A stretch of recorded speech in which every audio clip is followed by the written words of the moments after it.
Welcome to the Yadusha Show, District 29's favorite podcast. Hey, everybody, and welcome back to the Yadusha Show. We are very excited today because we know that many of you are voting today. In fact, you have been voting since Saturday. I've got Yadusha on the line. Hey, Yadusha, what do you think about this? How do you think voting's going right now?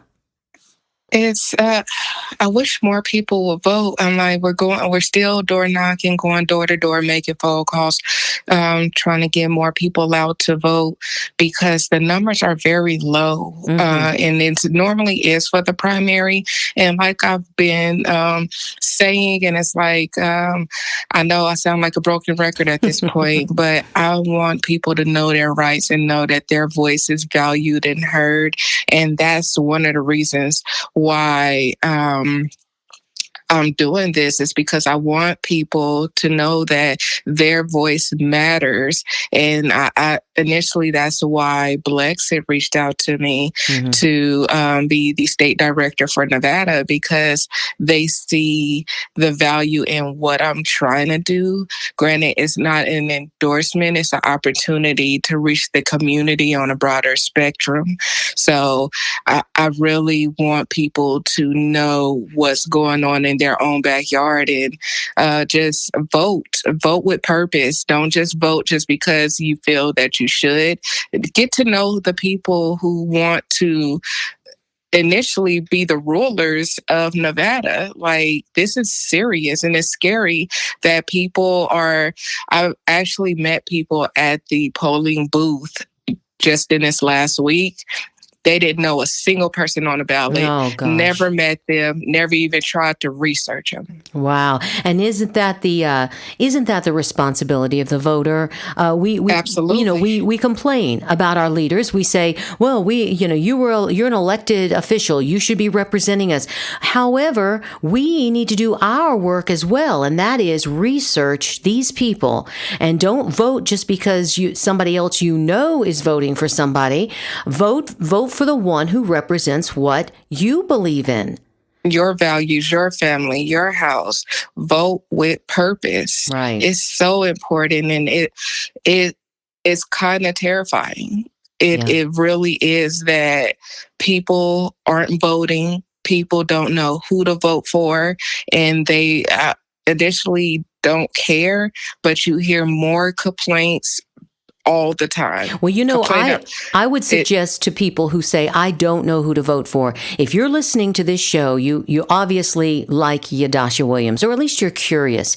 I'm sure that if you called our line, which is 702-479-7355, Yadusha would gladly tell you who she thinks represents at least her values and talk to you. I would talk to you. You call, we will talk to you about the people who are running, including Yadusha, who we believe probably, if you're calling, you probably agree with us on many things. We'll let you know. And by the way, we've interviewed a lot of people on this show. Yes. And most of them, I think, agree with what we stand for. So just go back, listen to our episodes. We've done almost 30 episodes, so you can hear from the people now. Okay, well, we have a guest. We have a guest on the line, and why don't we get to her?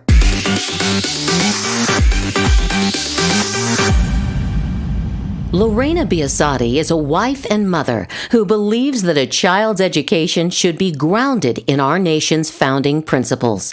Lorena is running for School Board Trustee District E in order to ensure that her community has a strong voice that represents its values.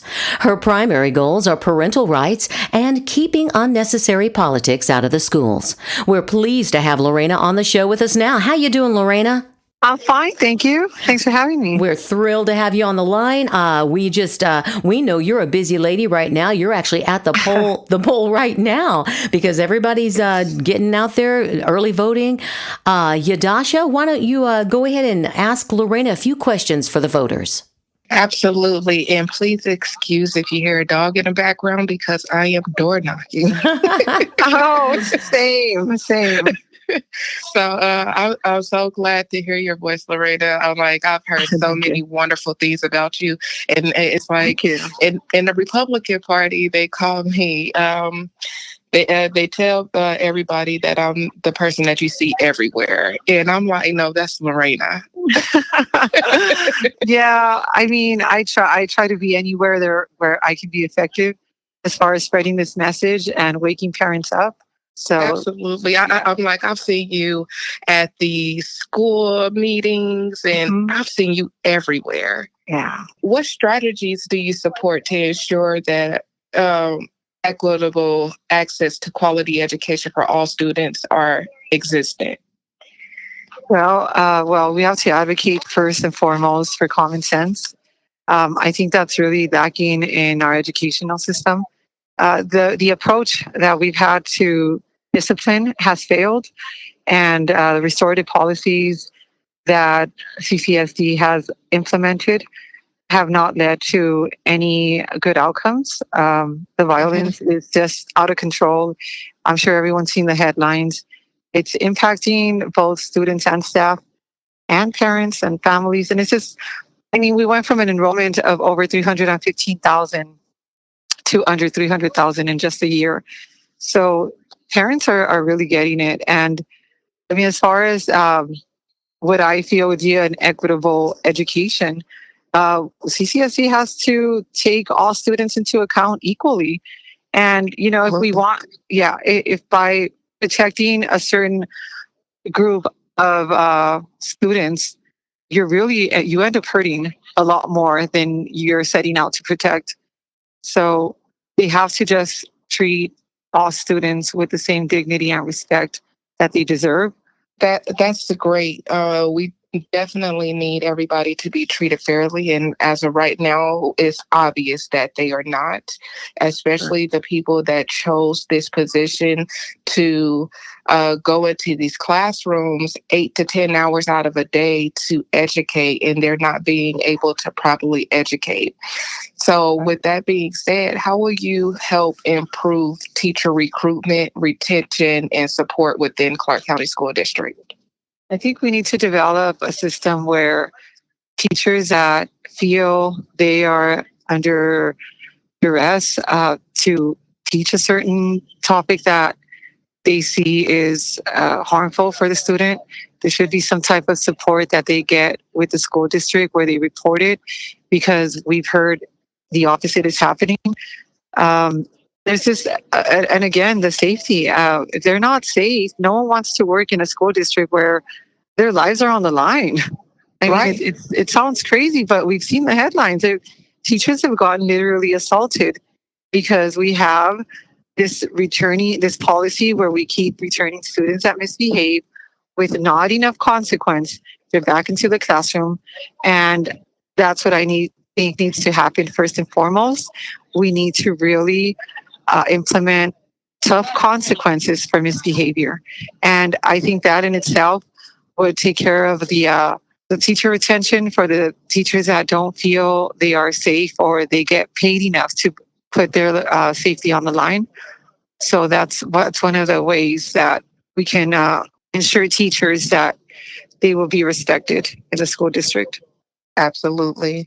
And I know that a lot of teachers are walking away right now, and some of them are actually being fired because of their beliefs on trying to educate versus indoctrination. Right. And I've come across a lot of teachers that are retired for that reason alone, that they're being told what to teach. And these are lessons that they don't agree with, that they know the parents don't agree with. They don't want to get in trouble because they have to talk to students about gender, and, you know, gender ideology is such a trigger word for the left, but it really is being played out in our Yeah, schools. And absolutely. it really is. And I think it doesn't belong anywhere near our public. There's no educational value to it. If you want to address gender dysphoria or any type of mental health concerns, I think bringing the parents in a referral process, you can address the problem without having to change up the whole our curriculum and start, giving lessons out to our students where they're being told they have to affirm whatever gender ideology or gender expression any given student has. Because just for like 2 instances happened to my daughter. One of her teachers told her that he was going to fail her if she did identify as something, and I immediately went to the school. I'm like, you're a teacher. Why do you see she's a girl? Why does she have to identify as something to appease you? You're supposed to educate, and that's when that indoctrination come into play. Mm-hmm. You're trying to educate my child on something that doesn't exist.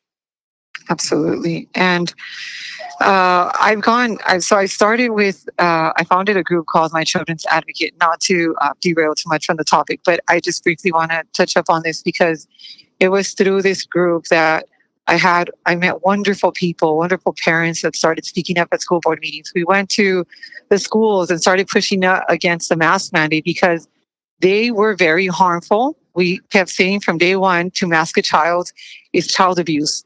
And they were forcing students to sit with these masks for hours and hours on end. We knew they were full of bacteria. They were getting respiratory illnesses due to that, ironically, and not the COVID virus that they were supposedly trying to protect them from. So when we were going to these protests in the morning, and it really was just to share the information with parents on how ODMS was a real syndrome. It's called oxygen deprivation mask syndrome. Wow. And we were telling parents that they were actually putting their children through this, unbeknownst to them. And so we were out there saying this, and I'll never forget the day a mom approached me and said, my daughter is suffering anxiety because she's being told she has to choose a pronoun. And that really blew my mind because she was 9 years old. Wow. That's which insane. Is the age of my daughter. It's the age of my daughter right now. I cannot imagine what it would do to my daughter, her mind, her morale, to be told, because little girls start looking into other little girls to identify with, and they feed into their wonderful ideas of, because they align with their identity. They know they are girls. And when they're being told that it's up to them to choose, and that they could, and for the first time, the thought crosses their mind that, wait, I'm not a girl, I can be a boy? Is that what you're telling me, that I can be something other than this? It's a very scary thought. I don't think that our teachers or anyone in the school system should try to sexualize our children. I don't even care what age they are. I think they should have no interest in that.